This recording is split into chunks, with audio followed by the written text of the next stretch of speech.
Ikan tuna adalah potensi ekonomi masyarakat Wabula atau terutama masyarakat nelayan. Untuk itu sudah selayaknya menjadi sektor andalan. Dukungan potensi ekonomi ini sudah didukung oleh sejumlah masyarakat dengan membuat perahu-perahu ikan tuna seperti ini. Ini menunjukkan bahwa masyarakat nelayan sudah siap untuk go public dan siap berkompetisi di tingkat regional dan nasional bahkan internasional. Untuk itu, ikan tuna yang saat ini menjadi potensi di wilayah fishing ground Wabula ini tentu merupakan salah satu hal atau salah satu potensi yang memang harus digarap sebaik mungkin. Namun, yang perlu diingat adalah sudah selayaknya hal ini menjadi catatan karena banyak pihak di wilayah ini telah mendeklarasikan bahwa potensi perikanan terutama tuna di wilayah ini masih menjadi sektor yang kedua. Salah satu bukti jika tuna atau menjadi sektor andalan atau ikan pelagis menjadi sektor andalan tentu saja didukung bukan hanya perahu-perahu saja melainkan juga dengan jalan nelayan. Untuk itu, jalan nelayan dari tahun ke tahun itu menjadi hambatan para nelayan ini. Tentu para nelayan sudah kebingungan harus langkah-langkah apa yang dilakukan. Otomatis ketika terjadi pemilihan kepala desa yang baru di wilayah desa Wabula, maka masyarakat mencari, terutama masyarakat nelayan mencari salah satu figur yang siap membantu mereka. Sebagai contoh, jika dia terpilih menjadi kepala desa, maka harus diperjuangkan untuk membangun sebuah kanal bahkan hingga jembatan tambatan perahu-perahu nelayan di wilayah desa Wabula. Ayo kita terus tuntun. Yuk kita subscribe dulu supaya lebih mantap, karena mantapnya dengan subscribe ini akan kita saling menunjang. Wow, subscribe.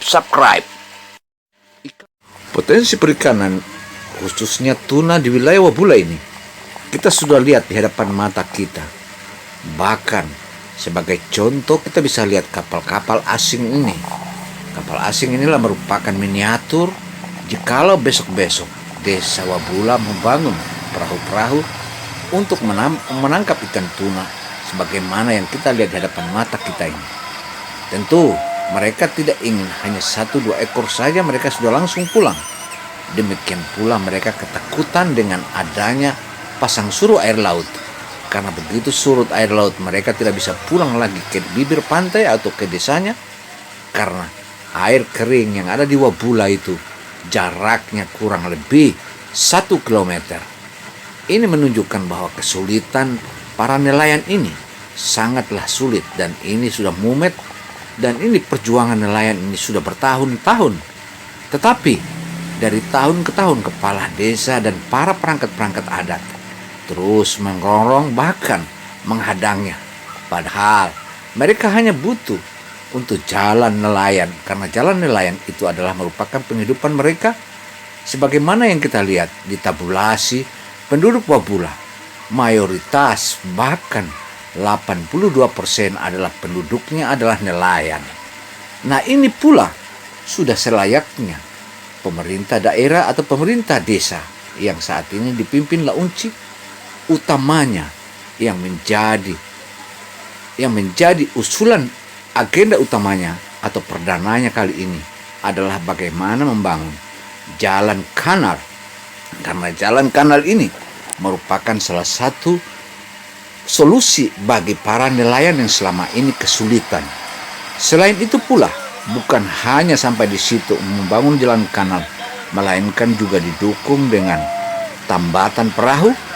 Juga di tambatan perahu itu bukan hanya begitu saja, melainkan pula akan diupayakan adanya kerjasama dengan pemerintah daerah, pemerintah provinsi, bahkan Kementerian Kelautan Perikanan untuk bagaimana menghadirkan cold store di wilayah desa Wabula ini. Karena desa Wabula ini selain sangat dekat dengan area fishing ground di wilayah Kabupaten Buton ini, juga fishing ground yang begitu tebal ikan tunanya, yang begitu banyak ikan tunanya, itu merupakan andalan utama dan potensi ekonomi masyarakat Wabula. Tak jarang di antara mereka, para nelayan setiap harinya membawa pulang 2 atau 3 ekor ikan tuna, di mana ukurannya rata-rata 40 up, 70 up, bahkan 100 up. Inilah yang patut kita harus perhitungkan, karena sumbangsi mereka selama ini, khususnya kepada pundi-pundi ekonomi negara ini, sudah cukup besar. Tetapi apa yang mereka dapatkan terhadap hasil pemberian atau hasil ikan-ikan tuna mereka yang terbilang sudah triliunan, mereka suplai daging-daging tuna dengan harga triliunan itu.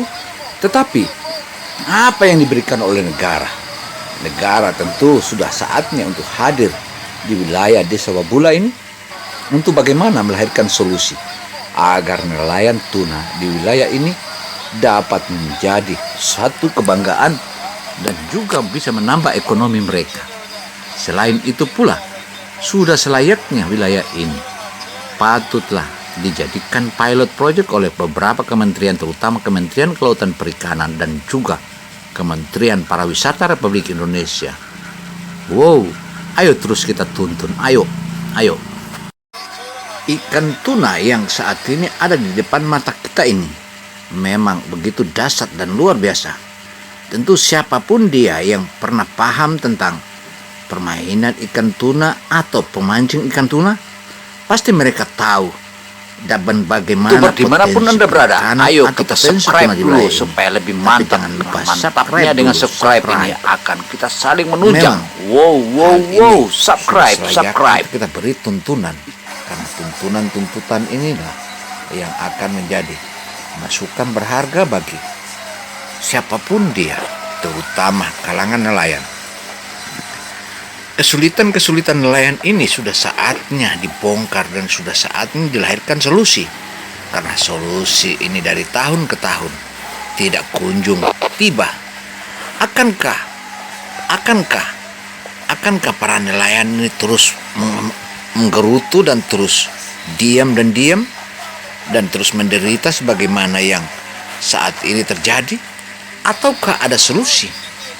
Kita berharap dengan terpilihnya Launci akan menjadi gebrakan utamanya.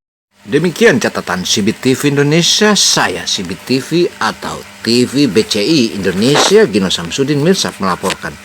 Semoga laporan ini menjadi acuan kita semua agar bisa segera terjadi solusi untuk membantu nelayan yang di mana nelayan tuna ini adalah memiliki potensi ekonomi yang maha dahsyat. Wassalamualaikum warahmatullahi wabarakatuh.